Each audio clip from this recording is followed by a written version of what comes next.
হরিশকে মারছে, বেত্রাঘাত করছে। হরিশ মুখ থেকে তার কৃষ্ণ নাম ছাড়েনি। যখন সেই মুসলমানের ভাইরা হরিশকে মারছে, হরিশ কাঁদতে কাঁদতে বলছে, ও প্রভু, ওরা জানে না,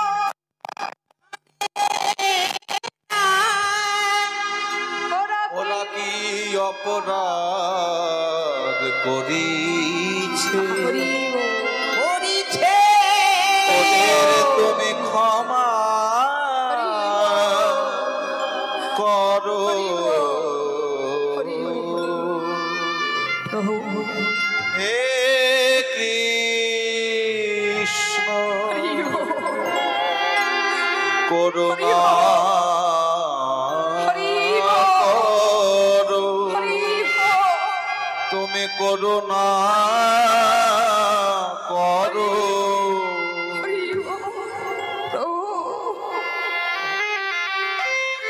যতগুলো আঘাত আমার অঙ্গে লেগেছে, আমি জানি ততগুলো আঘাত তোমার অঙ্গে লেগেছে। যারা তোমায় ভালোবাসে তাদের আঘাত তুমি সহ্য করতে পারো না প্রভু। ওরা অবুঝের মতো তোমায় মারছে, আমায় মারছে, ওরা জানি না ওরা কি অপরাধ করছে। তুমি ক্ষমা করো, তুমি ক্ষমা করো। হরিনাম ছাড়, কৃষ্ণ নাম ছাড়। এই হরি কৃষ্ণ বলতে বলতে হরিনাম কৃষ্ণ নামটাই তাদের মুসলমানের মুখে আবার সার হয়ে গেল। কৃষ্ণ নাম যদি কেউ গালি দিয়েও করে উচ্চারণ, তথাপি জীবের হয় মুক্তির কারণ। আগুনে আপনি ইচ্ছাকৃত হাত দিন আর অনিচ্ছাকৃত হাত দিন, আগুনে যদি আপনার হাতটা পড়ে আপনার হাতটা পুড়বেই পুড়বে। আগুনের যেমন দাহিকা শক্তি আছে, তেমন কৃষ্ণ নামেরও একটা পাওয়ার আছে। আপনি ইচ্ছাকৃত শুনুন আর অনিচ্ছাকৃত শুনুন, যদি আপনার কান দিয়ে যায় তাতেই আপনার কৃপা হয়ে যাবে। এ জগতের সবচেয়ে বড় কর্ম হলো কীর্তন শোনা। এই যে আমি গাইছি, এর থেকে আপনাদের শোনাটা অনেক পুণ্যের কাজ। কারণ নববিধা ভক্তির মধ্যে প্রথমেই আছে শ্রবণ, মানে আগে শোনো, তারপরে কীর্তন, তারপরে কীর্তন করো। আপনারা যে শুনছেন আপনাদের কৃপাটা তাড়াতাড়ি হবে। হরিনাম কেউ ইচ্ছা করে করুক অনিচ্ছাকৃত করুক, তার কিন্তু শক্তি কাজে লাগবেই লাগবে। তার প্রমাণ হচ্ছে আপনারা সবাই জানেন অজামিল। খুব ছোট্ট করে বলি মা, অজামিল ব্রাহ্মণ ঘরের ছেলে ছিল। আপনারা ঘটনাটা অনেকেই জানেন, আবার অনেকে জানেন না। ব্রাহ্মণ ঘরের, সৎ ব্রাহ্মণ ঘরের ছেলে, রাজার ছেলে ছিল অজামিল। কিন্তু একটাই দোষ ছিল, মুখে কোনোদিন ভগবানের নাম নিত না। কোনোদিন ভুলেও একবার কৃষ্ণ নামটা উচ্চারণ করেনি, কোনোদিন ভুলেও একটু দান করেনি, কোনোদিন ভুলেও একটু আমার ভগবানকে স্মরণ করেনি। তার বদ নেশা ছিল, সেটা হচ্ছে পতিতালয়ে যাওয়া বা বেশ্যা বাড়িতে যাওয়া। ওই পতিতালয়ে আনাগোনা করতে করতে যে বলে না, সৎসঙ্গে স্বর্গবাস আর অসৎসঙ্গে নরকবাস। তাই জীবনে বন্ধু নির্বাচনটা খুব বুঝে শুনে করতে হয়। ভালো মানুষের সঙ্গ করুন, আপনার জীবনটা গড়ে উঠবে। আর আপনি নিজে ভালো হলেও যদি অসৎ মানুষের সঙ্গ করেন, তাহলে আপনার জীবনটা কিন্তু ভেঙে যাবে। আর আপনার জীবন যদি একবার অন্য পথে চলে যায়, সে সঠিক পথে আস্তে আস্তে আপনার সারা জীবনটা লেগে যাবে, তবুও সঠিক পথে আসতে পারবেন না। সেই অজামিল পতিতালয়ে যেতে যেতে হলো কি, এক পতিতা নারীর প্রেমে পড়ে গেল, আর সেই পতিতা নারীকে বিবাহ করে ঘরে তুলল। এখনকার বিয়ের কথা বললে কিন্তু, বা আপনারা বিয়ের কথা ভাবলে কিন্তু তখনকার দিনের সঙ্গে কোনোটাই মিল পাবেন না। এখন আবার বিয়ের আগেই কনেরা শ্বশুর বাড়িতে এসে রান্না বান্না করছে। শ্বশুর শাশুড়ি হয়নি, তাদেরকে রান্না বান্না করে খাওয়াচ্ছে। আমাদের এলাকাতে বলছি, আপনাদের এলাকায় কি হয় আমি জানি না, সব জায়গায় হয়। তাহলে আমার বললে দোষাবহ নেই। আমরা যেমন বিয়ের পর শ্বশুরবাড়ির দরজাটা দেখেছি কোন দিকে, এখন আবার মেয়েরা শুধু শ্বশুরবাড়ির দরজা নয়, বরের অফিসে কোন টেবিলে বসে, কোন চেয়ারে বসে কম্পিউটার ট্যাপ করছে সেটা দেখে আসছে। হ্যাঁ, বেছি বাছাই করবেন, তাই গো হরি বল, কি হবে মা? সব শেষ হয়ে যাবে। অতি জিনিস মানে ক্ষতি। এখন অতিরিক্ত পরিমাণে সবকিছু বেড়েছে বলে সব জায়গাতে ক্ষতি। অতি টাকাও ভালো নয়, অতি রূপও ভালো নয়, অতি যৌবনও ভালো নয়। কি গো, অতি বড় বাড়িও ভালো নয়, অতি দামি গাড়িও ভালো নয়। অতি মানে সেখানে আপনার বেশি ক্ষতি, বুঝেছেন? হ্যাঁ, বড় লোকরা বা ধনী লোকরা কোনোদিন নিজেরা সন্তুষ্ট হতে পারে না, তাদের ধন আরো চাই আরো চাই আরো চাই, এই চিন্তায় মগ্ন হয়েই থাকে।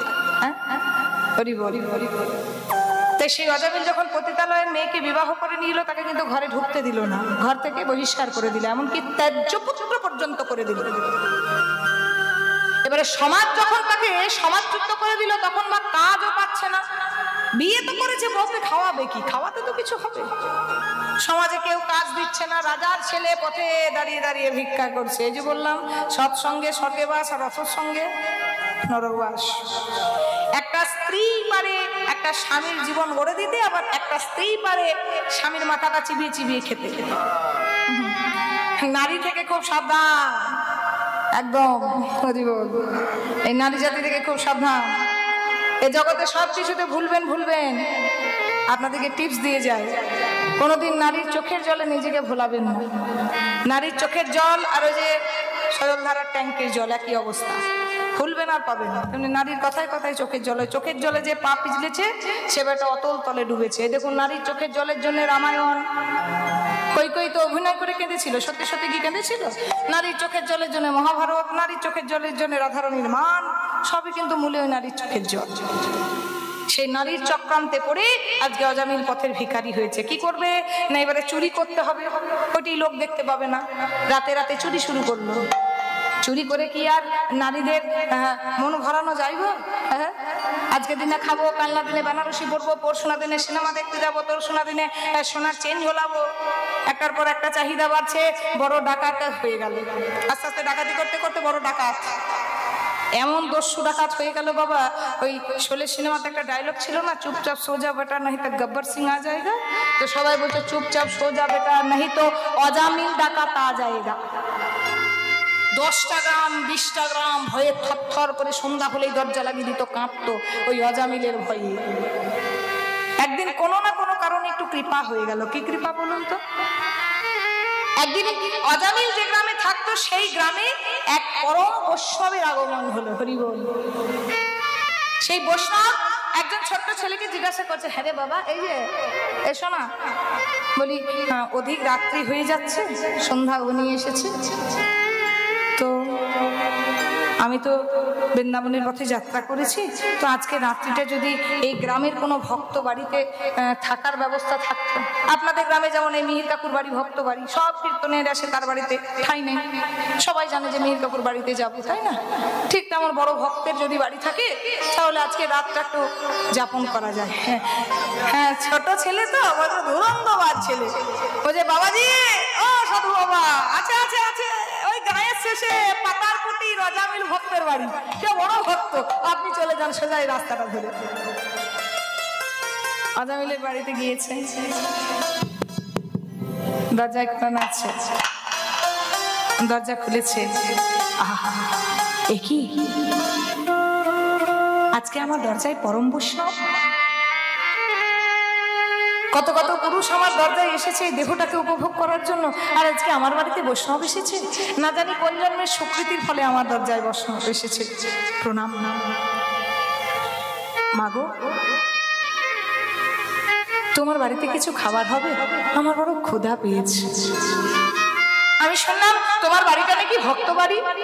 ভক্ত বাড়ি? কে বলেছে আপনাকে এটা ভক্তের বাড়ি? এটা হচ্ছে বড় দস্যু ডাকাতের বাড়ি। আর এই ধন যদি আপনি সেবা করেন, আপনার যেটুকু পুণ্য হয়েছিল সব চলে যাবে। তবে মা, শুনেছি শুকনো জিনিসের দোষ নেই, তুমি একটু আটা আর তুমি একটু আমায় তেল এসব দাও, আমি একটু রন্ধন করে নিজে খেয়ে নেবো। ঠিক আছে। আটা তেল দিয়েছে, রন্ধন করে নিজেই সেই বৈষ্ণব সেবা করেছে। শেষে বলছে, মাগো, আজকে রাত্রিটা তোমার ঘরে যাপন হবে। ও বাবা, খেতে দিলে শুতে চায়। বলছে, আপনি কোথায় শোবেন? এই শয্যাতে কত কত পুরুষ এসে আমায় উপভোগ করেছে, আর এই শয্যায় পরম বৈষ্ণব শয়ন করবে।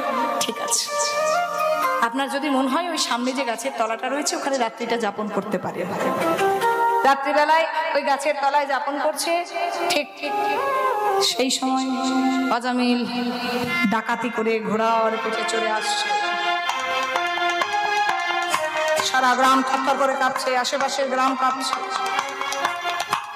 যেই না ঘোড়া থেকে নেমেছে দেখছে এক সাধু বাবা তার দরজার সামনে আর তার স্ত্রী কথা বলছে। এইখানে কি বাবা, আমার দরজায় কোনো সাধু দাদু আসো না, দূর হয়ে যা, দূর হ, বেরিয়ে যা। এই যে গলাটা নামিয়ে কথা বলো, আমি তোমাকে বলছি গলাটা নামিয়ে কথা বলো, চুপচাপ শুনে যাবে, কিচ্ছু বলবে না। সে বেটা চুপ চুপ চুপ। কে বলুন তো? যার ভয়ে 10টা 20 টাকা ভয় পায়, সে আবার ঘরে একজনাকে খুব ভয় পায়। বাইরে তো দাদাগিরি করে বেড়ায়, কিন্তু তার আবার ঘরে একটা দিদি আছে। কে বলুন তো? হ্যাঁ গো, কাকে কথাটা বললো? হ্যাঁ বাহ, ঠিক। বউ বলছে গলাটা নামিয়ে কথা বলো, চুপচাপ শুনে যাবে, বলবে না। যে যেদিন থেকে বিয়ে করেছি সেদিন থেকে তো আমার কানটাই কাজ করছে, মুখটার কাজ করছে কখন। হরি বল। ঠিক আছে, চুপ চুপ। আমি বলেছি থাকতে থাকবে। সকাল হয়েছে, সকালবেলায় বিদায় নিচ্ছে। মা গো, তোমার বাড়িতে সারা রাত্রি থাকলাম, সেবা করলাম, যাওয়ার সময় আমায় কিছু দক্ষিণা দেবে না? আমার দক্ষিণা? এই যে চুপ চুপি করে থাকবে, একটা সাড়া দেবে না আমি যখন কথা বলবো। চুপ চুপ চুপ। বলুন সাধু বাবা, আপনি কি দক্ষিণা চান? মাগো, তোমার কাছে টাকা পয়সা চাল ডাল নয়, আমি তো বৈষ্ণব মানুষ, আমি ভবিষ্যৎবাণী করতে পারি। মাগো, তুমি খুব ভাগ্যবতী, তুমি হলে নবপুত্রের জননী, আর আমি এও জানি তুমি এখন গর্ভবতী, আর গর্ভবতী অবস্থায় তুমি পরম বৈষ্ণবকে সেবা দিয়েছ। আর আমি এও জানি তোমার গর্ভে পুত্র সন্তান আছে, তুমি হবে 10 পুত্রের জননী। আমি তোমায় একটা কথা বলবো মা, যে সন্তানটি তোমার গর্ভে আছে তুমি তার নাম রেখো নারায়ণ, এটাই হবে আমার গুরু দক্ষিণা। ঠিক আছে। ছোট্ট ছেলেটি জন্ম নেওয়ার পর অজামিলের স্ত্রী নাম রেখেছে নারায়ণ। আর দেখবেন বাড়িতে যে ছোট হয় সে সবার নয়নের মণি হয়, যে বড় হয় সে কর্তব্য পরায়ণ হয়ে যায়, তাকে অনেক ঝড় ঝাপটা সামলাতে হয়। যা ছোট হয় সে কিন্তু নয়নের মণি হয়। অজামিলের নয়নের মণি হচ্ছে নারায়ণ। জীবনে যে ভগবানের নাম করেনি, জীবনে ভগবানের ধারে পাশে যায়নি, চুরি করেছে, ডাকাতি করেছে, বেশ্যাল হয়ে গেছে, সে সব সময় ডাকে নারায়ণ নারায়ণ। ছেলে বড় হয়েছে, আর অজামিলের ভবপারের ডাক এসেছে, যে ডাকটা জীবনে সবার আসবে, আমারও আসবে, এদেরও আসবে, আপনাদেরও আসবে। জন্মিলে মরিতে হবে, অমরকে কোথা করে। দুদিনের পৃথিবীতে এসেছি, সবাইকে যেতে হবে। অজামিলেরও সেই সময় এসেছে, ঘরে যাওয়ার সময়। বিছানায় পড়ে আছে, হরি বল। আমরা জানি না মা মৃত্যুর সময় আমাদের কি অবস্থা হবে, কার মুখ ভাঙবে, না কারো বুকে পেসমেকার বসানো থাকবে, না কারো হাত ভাঙবে, না কারো কোমর ভাঙবে, না কেউ বিছানাতেই পায়খানা প্রস্রাব করবে, না কি হবে, রাস্তায় একেবারে পিস পিস হয়ে পড়ে থাকবে। আমরা কিন্তু কেউ জানি না আমাদের মৃত্যুটা কেমন হবে। মৃত্যু যন্ত্রণা বড় কঠিন যন্ত্রণা।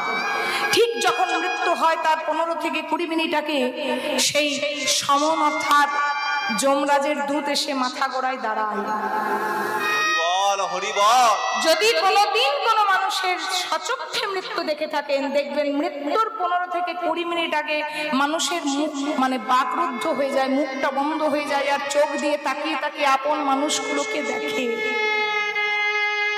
যমরাজ বলে দেয়, এই যে যাদেরকে নিয়ে এতদিন তুমি মায়া সংসারে ছিলে,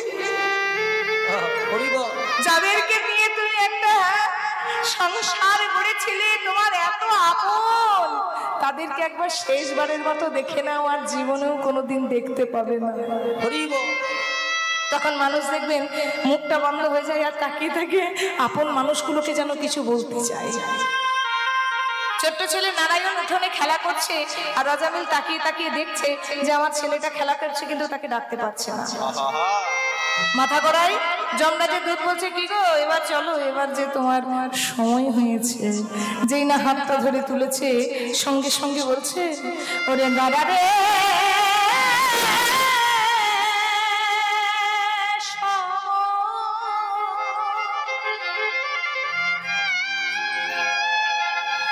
আর কিছুক্ষণ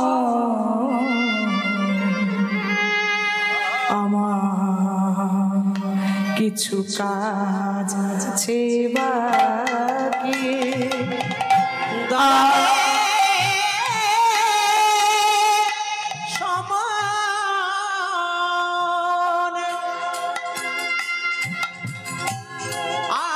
আর কিছুক্ষণ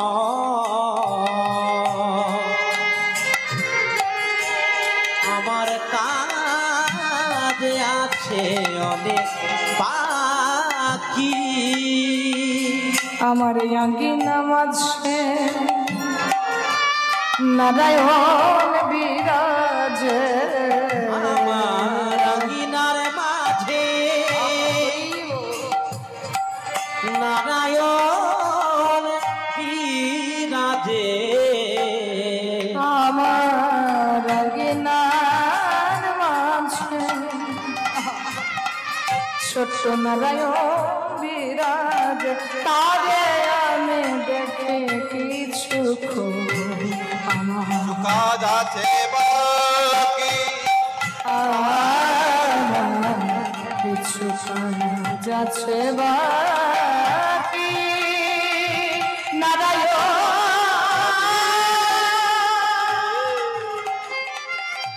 নারায়ণ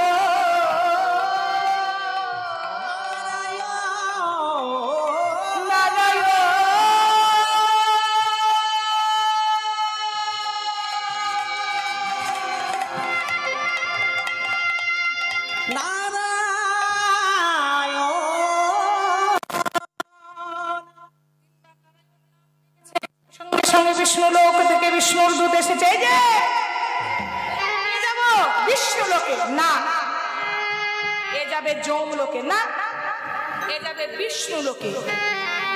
যমরাজের দূত আর বিষ্ণু লোকের দূত টানাটানি করছিল। কেন যাবে? দুরাচারী পাপাচারী ব্রাহ্মণের ছেলে, একবার গায়ত্রী মন্ত্র পর্যন্ত জপ করেনি, আর যাবে কোথায়? বিষ্ণুকে। ওই যে যা করুক না করুক শেষের সময় তো নারায়ণের নামটা করেছে। নারায়ণের নাম করেছে, ও ছেলের নাম করেছে। বলছে আরে বাবা যারই নাম করুক, কৃষ্ণ নাম যদি কেউ গালি দিয়েও করে উচ্চারণ, তথাপি জীবেরও হয় মুক্তির কারণ।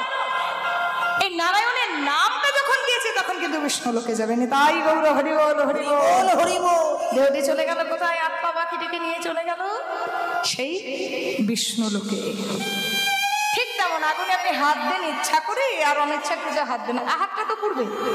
তাহলে মুসলমানরা তো ইচ্ছা করে বলেনি, অনিচ্ছাকৃত বলছে। কৃষ্ণ নাম ছাড়, হরি নাম ছাড়, হরি কৃষ্ণ বলতে বলতে কি হলো?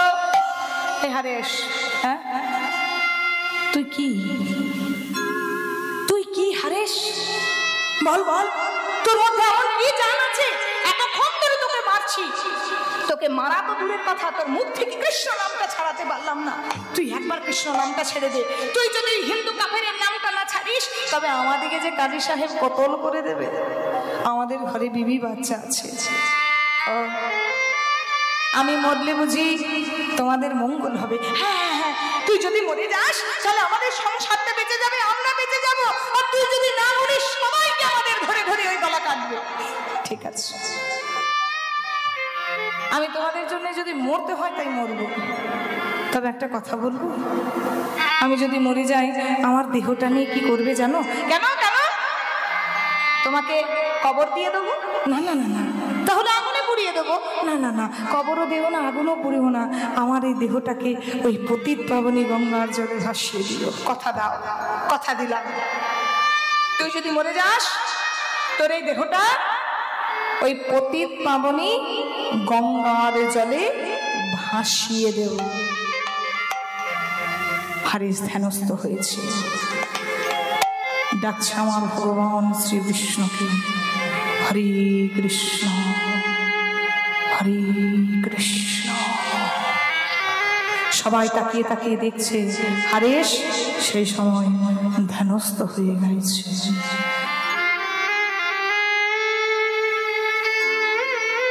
আমার ভগবানের নাম গাইছে হারেশ। কিসের জন্য গো? ভগবানকে পাওয়ার জন্য। হরি বল হরি। আমার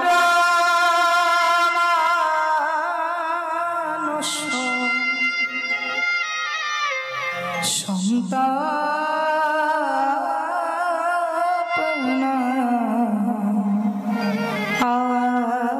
আশিসে ইঠে যদি তোমার দুঃখ হরি আমার মানুষ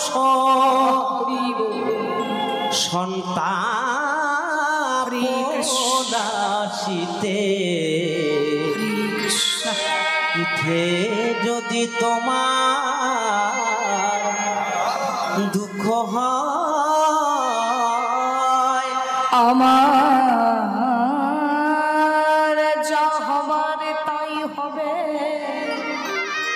তুমি কেন দুঃখ পাবে? আমার যা হবার তাই হবে,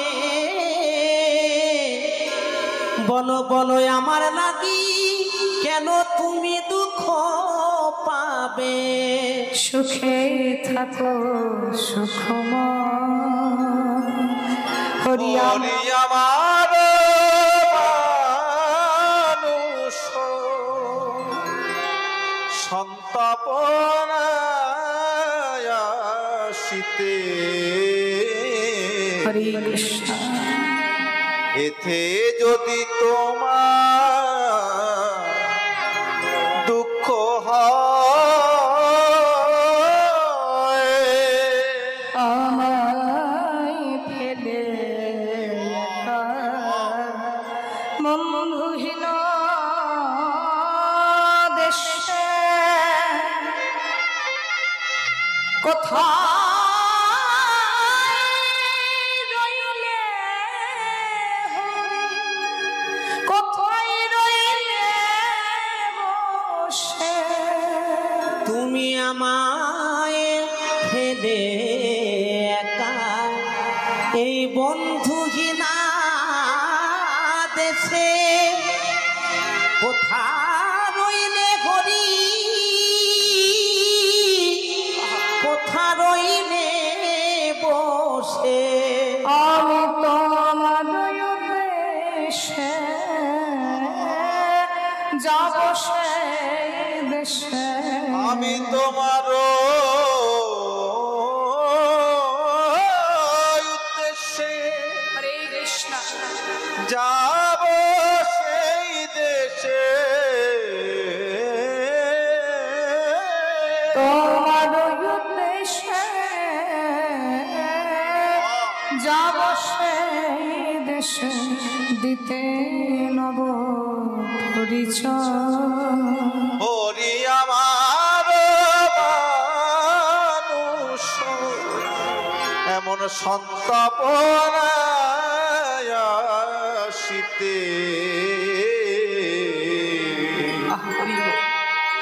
এতে যদি তোমার দুঃখ হয় কৃষ্ণ হরি কৃষ্ণ হরি কৃষ্ণ হরি মারা গেছে মারা গেছে মারা গেছে মারা গেছে কাপের হারেসটা মারা গেছে। মারা গেছে হ্যাঁ, হ্যাঁ। মারা গেছে। চলো হুজুরকে কি খবর দিই? হুজুর কাপের হারাসটা মারা গেছে। ঠিক আছে ওরে হুজুর একটা কথা বলুন। কি কথা? এতদিন তো আপনার কথা আমরা শুনেছি, এবার আমার কথা একটু আপনি শুনুন। ওই দেহটাকে নিয়ে কি করবো জানো? কেন মুসলমানের ছেলে যাও কবর দিয়ে দাও। তা কি করে হুজুর হয়?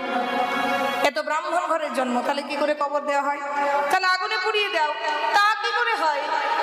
জন্মটা হিন্দু ঘরে হলেও পালিত তো হয়েছে মুসলমান ঘরে, তাহলে একে কবরও দেওয়া যাবে না। আচ্ছা হুজুর একটা কথা বলি, সাপও মরবে লাঠিও ভাঙবে না, কি না দেহটা কবরও দেবো না, আগুনেও পোড়াবো না, ওই গঙ্গার জলে দেহটা ছুঁড়ে ফেলে দিই।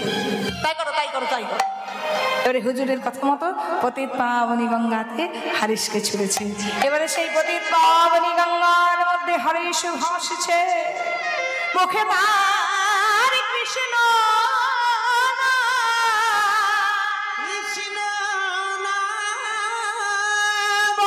হরি তার হরি নাম, হরে গাইছে কৃষ্ণ কৃষ্ণ কৃষ্ণ হে কৃষ্ণ কৃষ্ণ কৃষ্ণ হে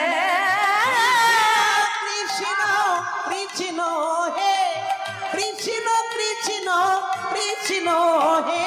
আরে সে দেহটা গঙ্গায় ভাসছে কিন্তু মুখে তার কৃষ্ণ নাম। কৃষ্ণ কৃষ্ণ কৃষ্ণ হে হরে কৃষ্ণ কৃষ্ণ কৃষ্ণ হরি কৃষ্ণ হরি কৃষ্ণ হরি কৃষ্ণ। ভাসতে ভাসতে ভাসতে ভাসতে দেহটা এসেছে কোথায় গো?